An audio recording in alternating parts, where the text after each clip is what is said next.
अस्सलामुअलैकुम व्यूवर्स। तो अभी 2 बज रहे हैं और फातिमा स्कूल से आ गई हैं। तो अब हमारा नाश्ता हो रहा है। और ओह सॉरी, आज हुरम गई थी, भूल गई थी मैं। तो आज मेरी बर्थडे। कौन गया था? अमन।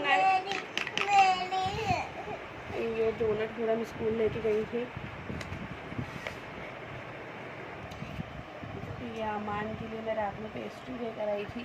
तो अमान जब भी पेस्ट्रीज आती हैं तो उनको ज़रूर कट करते हैं, तो उनकी हैप्पी टू हो जाती है। अभी एक हुरम ने करी, एक अमान ने करी, अब एक मनाहिल करेंगी। एक मैं और मनाहिल।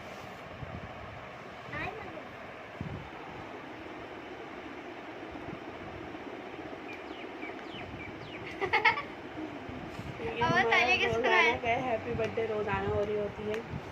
और ये पराठे बने हुए हैं, दाल है रात की, मैंने रात में दाल बनाई थी और उसके साथ अचार वगैरह है। तो हम नाश्ता करेंगे, नाश्ता करने के बाद फिर कि क्या होती है। बिस्मिल्लाहिर्रहमानिर्रहीम।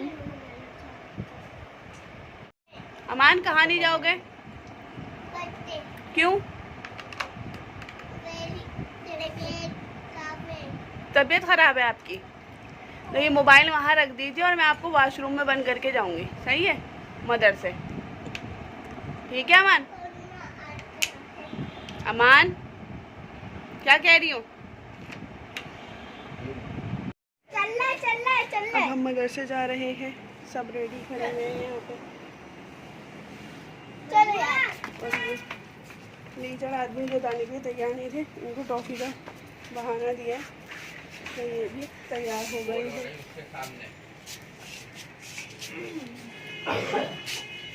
चलो आ जाओ भाई, जल्दी आ जाओ, देर हो रही है, फटाफट। शाबाश। अमान आप कौन हो? तोते। आप बड़े हो छोटे? बड़े। तो आपने बड़ी नहीं ली हैं? बोलो ना, बली नहीं ली? नहीं। मम्मा को दी थी बड़ी? इतना बड़ा नहीं हो। इतने बड़े नहीं हो? मम्मा इतनी बड़ी हैं? हाँ। उसको मम्मा को बड़ी दी है। अच्छा जी व्यूअर्स, तो हम लोग मदरसे से आ चुके हैं और मदरसे से आने के बाद बच्चे जो है वो अपनी चीज़ें वगैरह थोड़ी सी खाते हैं, चिप्स वगैरह, बंटी, टॉफ़ी, इस तरीके से जो भी चीज़ें उन लोगों की होती हैं वो खाते हैं, क्योंकि मदरसे जाने से पहले हम नाश्ता करके जाते हैं, क्योंकि वो हमारा नाश्ता होता है। बच्चों का स्कूल से आने के बाद खाना होता है, क्योंकि बच्चे जो हैं वो 1:30 पौने 2 बजे तक स्कूल से आते हैं, तो हम लोग साथ फिर नाश्ता करते हैं। फिर उसके बाद जो है मैंने इन लोगों को तैयार करके ट्यूशन भेज दिया था। अब मुझे अली ने थोड़े से फ्रूट्स और सब्ज़ी वगैरह ला दी थी बनाने के लिए।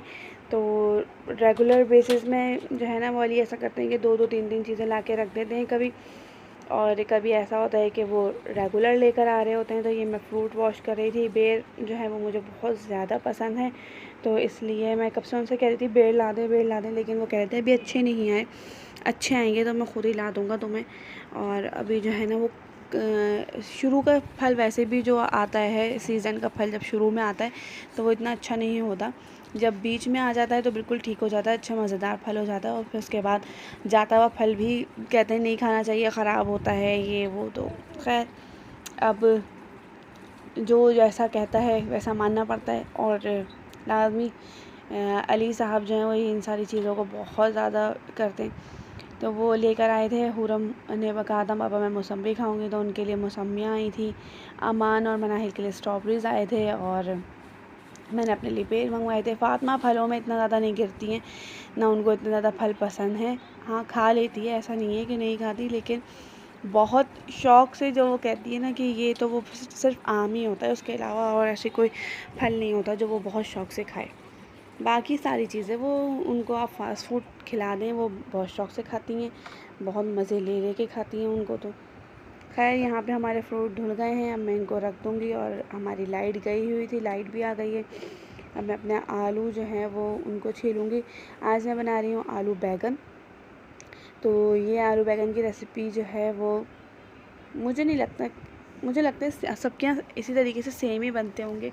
1-2 और रेसिपीज़ भी हैं आलू उसकी, बैंगन की, जो बघारे बैंगन वगैरह हैं कभी वो भी शेयर करूँगी आप लोगों के साथ। लेकिन ज़्यादातर ना वो बच्चों को इतनी ज़्यादा पसंद नहीं है, तो मैं ज़्यादातर वही चीज़ बना लेती हूँ जो बच्चे भी शौक़ से खा लें और हम लोग भी। हमारा तो ये है कि हम तो सभी चीज़ें खा लेते हैं, लेकिन बच्चों का ज़्यादा होता है कि वो नाक मुँह ना बनाएं और अच्छे से खा लें।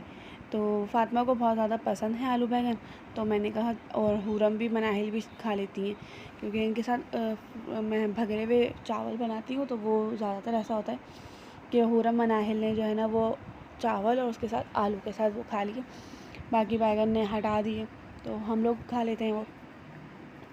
जो रेसिपी मैं आप लोगों को बता रही हूँ, अगर आप लोगों के घर में भी उसी रेसिपी के थ्रू बनाए जाते हैं आलू बैंगन, तो मुझे कमेंट सेक्शन में ज़रूर बताइएगा। और यहाँ पे मैंने मंगवाए हुए थे लाल वाले आलू। लाल वाले आलूओं का ये होता है कि ये ना आराम से आप बग़ैर सोचे समझे जो है ना इनको बना लो, ये मीठे नहीं निकलते और फीके होते हैं, ये बहुत ज़बरदस्त होते हैं। वरना तो वो पीले वाले जो नॉर्मल आलू होते हैं जो हम बचपन से खाते आ रहे हैं, तो उन आलूओं का ये होता है कि वो ज़्यादातर जो है ना मीठे निकल जाते हैं। पता नहीं यहाँ क्या मसला हो गया है, फ़सल में कोई मसला है या शुरू से ऐसे ही आते थे और हम अपने कामों में और उसमें लगे रहते थे, तो हमें नहीं इस बात का अंदाज़ा था। और अब जब ख़ुद कुकिंग में आए हैं तो पता चला है कि ये लाल आलू ही फीके होते हैं, ये वो। खैर, अगर ऐसा कुछ हो और आप लोगों को पता हो तो मुझे कमेंट सेक्शन में ज़रूर बताइएगा। और ये मैं आप लोगों को हरा धनिया दिखा रही हूँ, तो ये हरा धनिया जो है वो मैंने जब कबाब की रेसिपी डाली थी ना, तब मैंने ये हरा धनिया तोड़ के और इस तरीके से करके रैप करके रख दिया था। ये जो रैपिंग शीट नहीं होती जिसके अंदर हम अपने कोई भी चीज़ रैप कर लो, ये वो वाली शीट है। और उसके अंदर करके मैंने हरा धनिया और पुदीना एक साथ तोड़ के रख लिया था। थोड़ी सी चटनी बना ली थी, कुछ कबाबों में डाल दिया था और कुछ मैंने इस तरीके से रैप करके रख दिया था। तो वो अभी तक आप देखें कि इतना फ्रेश और बिल्कुल ग्रीन ग्रीन है, काला नहीं पड़ा। और ये 1 हफ़्ता हो गया फ्रिज में रखे हुए। टमाटर जो थे वो थोड़ा सा मुरझा गए थे, तो मैंने कहा ये वाले टमाटर डाल दूँगी, जो अभी नए टमाटर आए हैं वो मैं रख दूँगी। सब्ज़ियाँ मैं बहुत ज़्यादा भर के नहीं मंगवाती, थोड़ी-थोड़ी मंगवाती हूँ, क्योंकि यहाँ पे फ्रेश सब्ज़ियाँ मिल जाती हैं हमारे घर से। नीचे ही जो है वो मार्केट है, तो यहाँ पर उतर के ये थोड़ा सा ही आगे जाना पड़ता है, तो मार्केट पे आराम से सारी चीज़ें मिल जाती हैं और फ्रेश मिल जाती हैं। तो इसलिए मैं ज़्यादा भर के मंगवा के फ्रिज में नहीं रखती। और अली को भी ये चीज़ पसंद नहीं है कि इतनी ज़्यादा चीज़ें मंगवा के भर के फ्रिज में रख लो और ख़राब कर के खाओ। कहते हैं फ्रेश बनाओ, फ्रेश खाओ। भाई रोज़ बना लो, थोड़ा बना लो, लेकिन ना ये फ्रीज़र की हवा उनको समझ नहीं आता। सिर्फ हमारे घर में 2-3 चीज़ें ऐसी हैं जो मैं फ्रीज़ करके रखती हूँ। एक तो बच्चों के नगेट्स होते हैं, दूसरा कबाब होते हैं हमारे, और तीसरा जो है वो चटनी वगैरह होती है, जो मेरे फ्रीज़र में ऑन द स्पॉट आप लोगों को मिलेगी। बाकी उसके अलावा ज़्यादातर चीज़ें जो है ना वो रमज़ानों में ही मैं थोड़ा बहुत फ्रीज़ कर लेती हूँ कि छोले एक साथ बॉयल कर लिए तो वो रख लिया, वरना तो और मैं कोई ज़्यादा चीज़ें जो है वो फ्रीज़र में बना के नहीं रखती। या जैसे समोसे वगैरह बना लिए कि रोज़ाना ही फ्राई करने हैं। वैसे तो अक्सर ऐसा होता है कि हमारे यहाँ रोज़ाना समोसे वगैरह भी नहीं खाए जाते, क्योंकि अली जो है वो रमज़ानों में ये चीज़ें भी नहीं खाते। अब जब मैं आप लोगों के साथ रमज़ान का अपना व्लॉग शेयर करूँगी तो आप लोग देखेंगे कि हमारी बहुत मुख्तसर सी चीज़ें होती हैं दस्तरख़्वान पे। और फ्रूट्स जो है वो भरा हुआ होता है, हर तरह का फ्रूट आपको मिलेगा, लेकिन ये पकोड़े, समोसे, छोले वगैरह इस तरह की जो चीज़ें होती हैं वो बहुत मुख्तसर सी होती हैं। और खाना रेगुलर बना लेती हूँ मैं इफ्तार से पहले ही। कभी ऐसा होता है कि इफ्तार में मैंने थोड़ी 2-4 चीज़ें बना ली हैं, तो फिर मैं खाना इफ्तार के बाद बना लिया, इस तरीके से कर लेती हूँ। तो यहाँ पर मैं आप लोगों को बताई थी कि मैंने ज़ीरा और कलौंजी और अजवाइन ये लेके एक प्याले में डाल ली है। थोड़ी सी 7-8 कुटी हुई साबित लाल मिर्चें ले ली हैं, उनको मैंने मोटा मोटा काट लिया है। मुझे यहाँ पे कुटी मिर्च अच्छी नहीं लगती इस तरह से डालने में, मैं ये इसी तरीके से डालती हूँ। मैं बैंगनों को इस तरीके से करके काट लूँगी। अक्सर ऐसा होता है कि मैं स्लेब पे रख के काटा पीटी कर लेती हूँ, तो मैं भूल जाती हूँ कि मेरे पास जो है ना वो कटिंग बोर्ड भी है, तो मैं उसको भी इस्तेमाल कर लूँ। तो मैंने फिर एकदम मुझे ख़्याल आया, नहीं मेरे पास कटिंग बोर्ड है यार मैं इस पर ही रख के काटती हूँ। मैंने अपना मैं बैंगन काट चुकी थी, अपना जल्दी फटाफट कटिंग बोर्ड उठाया और फटाफट जो है ना मैंने कटिंग करना शुरू कर दी है। और ये मैंने थोड़ी सी फॉरवर्ड कर दी थी, स्पीड बढ़ा दी थी इस वीडियो की, क्योंकि बहुत लंबी वीडियो हो गई थी। मैंने कहा आप लोग कहीं बोर ना हो जाए मेरी वीडियो देखते देखते।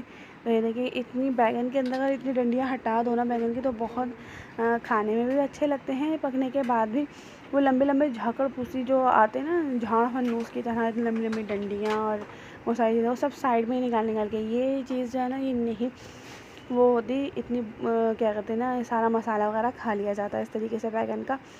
तो अगर आपके घर में भी पूरी डंडियाँ डालते हैं आप लोग, तो इस तरीके से काट के ज़रूर एक दफ़ा ट्राई कीजिएगा, मुझे कमेंट सेक्शन में ज़रूर बताइएगा। मैंने अब ये सौंफ, अजवाइन और कलौंजी जो निकाल के रखी थी, उसको मैंने डाल दिया है और उसको मैंने हल्का सा फ्राई किया है। फ्राई करने के साथ ही यहाँ पे मैं अब डाल दूँगी आलू, और जो 1-2 बैगन मैंने काट के इसके अंदर डाल दिए हैं पानी के अंदर, वो डालूँगी। बैगन मैं हाथ के हाथ काट के डालती हूँ, क्योंकि बैगन जो है ना वो काले हो जाते हैं, वो अच्छे नहीं लगते। तो आप लोग बताइएगा जो पहले से काट के रख लेते हैं या जो बाद में काट के डालते हैं।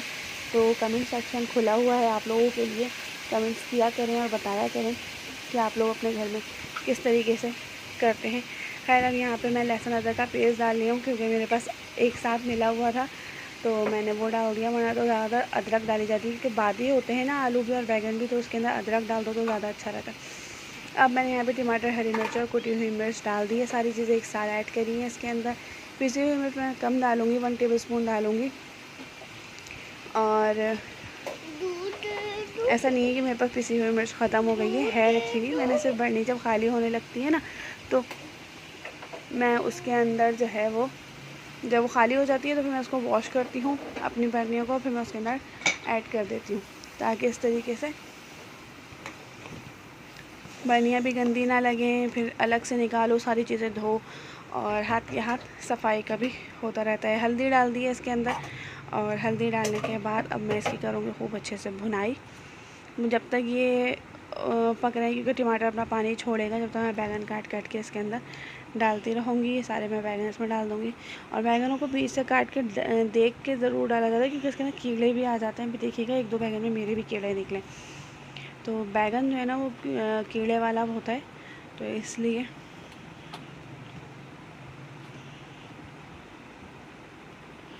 मुझे समझ नहीं आता मैं किस तरीके से काटूँ, ऐसे काटूँ, ऐसे काटूँ। जैसा स्टाइल समझ आ रहा था, जहाँ हाथ पड़ रहा था वहाँ से टेढ़े बेढ़े बैगनों को धड़म पड़म धड़म धड़म। अब इनको पक्के घुल तो जाना है, कौन सा ये शेप इसी तरह बरकरार रहेगा जो हमारी कटिंग नज़र आएगी इसके अंदर। तो मैंने कहा बस फटाफट काम करना है, फटाफट इसके अंदर जो है ना जल्दी करना है। ये साइड से इसमें कीड़ा था, तो मैंने इसको अलग हटा दिया है, बाकी ये सही था तो ये मैंने डाल दिया है। और ऐसा बैगन भी आखिर के कीड़े वाले निकले। ये देखिए कितना बड़ा कीड़ा इसके अंदर लगा हुआ है। शुरू के बैगन सारे साफ निकले।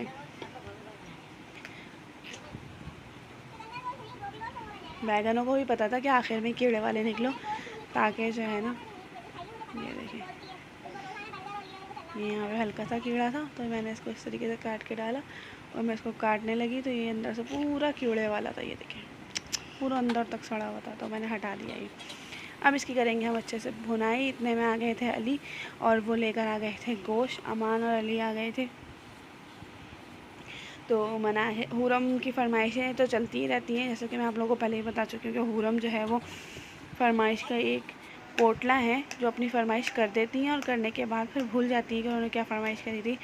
और उनकी फ़रमाइश की चीज़ बना लो, और अगर उस वक़्त उसका मूड नहीं होगा वो फरमाइश वाली चीज़ खाने का, तो बस फिर आप अपना खून जलाते रहेंगे। वो नहीं खाएगी, वो फिर वही खाएगी जो उसका दिल चाह रहा होगा। वो मूडी बच्ची जो होती है ना, वो है वो, और मूड के हिसाब से चलती है। मूड होगा जो भी खाने पीने का, तो वो वही खाएगी, वरना वो नहीं खाएगी।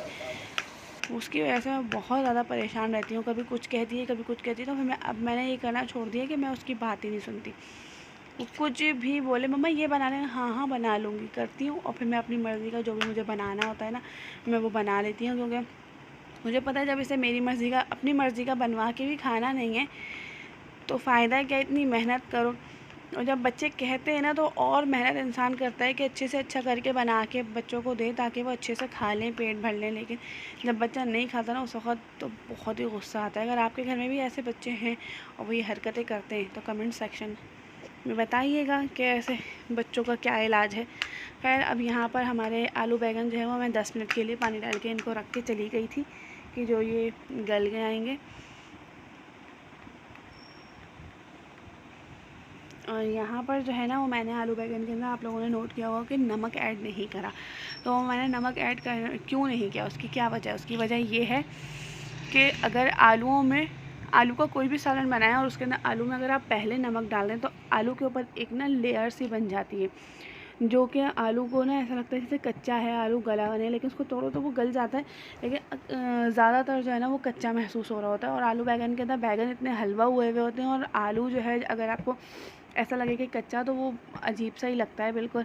तो इसलिए मैंने इसके अंदर आलू में जो है ना वो नमक ऐड नहीं करा ताकि वो लेयर ना बने और आलू अच्छे से गल जाए। अब आलू हमारे अच्छे तरीके से भी गल गए हैं और बैंगन भी हमारे गल गए हैं। तो अब मैं यहाँ पे इसके अंदर मैंने जो इमली का पल्प थोड़ा सा भिगो दिया था, इमली भिगो दी थी, उसका पल्प निकालूंगी और उसको निकालने के बाद जो है ना उसके सारे बीज हटा दूंगी मैं इस तरीके से करके।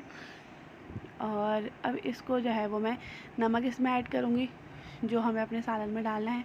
1 टेबलस्पून डालूँगी इसके अंदर, 1 टीस्पून डालूँगी मैं नमक, क्योंकि आलू बैंगन इतनी कोई ज़्यादा है नहीं। उसके बाद मैं चख लूँगी, पता चले हमारा नमक यहाँ पे ज़्यादा हो जाए और हम खूब सारा, तो नमक पहले कम ही रखा करें, उसके बाद चख लिया करें कि नमक जो है ना वो कैसा है। अब मैंने इसका आलू बैंगन के अंदर ये नमक ऐड कर दिया। अब इसके अंदर हल्का सा पानी डाल के तो ये हम अपना इमली का पल्प जो है वो ज़ाया नहीं होने देंगे बिल्कुल भी, इसको भी डाल देंगे क्योंकि इसमें नीचे नमक भी बैठा हुआ था। और इसको करेंगे अच्छे से मिक्स, थोड़ा सा फ्लेम कर देंगे हाई। अभी मीडियम पे पक रहा है, लो पे पक रहा है, मीडियम टू लो पे, हम मीडियम टू हाई कर देंगे ताकि ये फ्लेम जो है ना हमारा तेज़ हो जाए और अच्छे से हमारे आलू बैंगन जो है वो भुन जाए।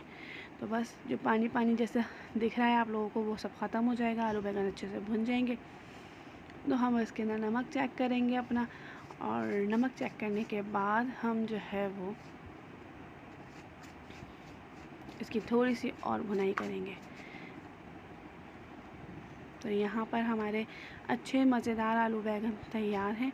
अगर आप लोगों को भी रेसिपी अच्छी लगी है या व्लॉग अच्छा लगा है तो लाइक शेयर ज़रूर कीजिएगा और कमेंट सेक्शन में ज़रूर बता दिया करें कि आप लोगों को आगे अब नेक्स्ट कौन सी वीडियो देखनी है। मैंने पहले भी कहा है आप लोगों को कि आप लोग मुझे सजेस्ट करते रहा करें कि आप लोगों को किस तरह की वीडियो पसंद है, किस तरह की देखना चाहते हैं, ताकि मैं उसी तरीके की वीडियो आप लोगों के लिए लाऊं और बनाऊं। लेकिन भाई मेरे ख्याल से आप लोग कमेंट्स करना ही नहीं है चाहते या कमेंट्स ही नहीं करते, जिसकी वजह से मैं क्या करूं। अब मैं अपनी तरफ से ही कुछ ना कुछ करती रहती हूँ, लाती रहती हूँ। मुझे थोड़ा सा नमक कम लग रहा था तो यहाँ पे मैंने थोड़ा सा नमक और डाला है इसके अंदर। अब मैं इसको अच्छे से मिक्स करूँगी और हमारे आलू बैंगन हो गए हैं रेडी। ये देखें सारा पानी इसका खुश्क हो चुका है, कोई पानी नहीं है, ऑयल छोड़ चुका है आलू बैंगन। मज़ेदार किस्म का आलू बैंगन रेडी है।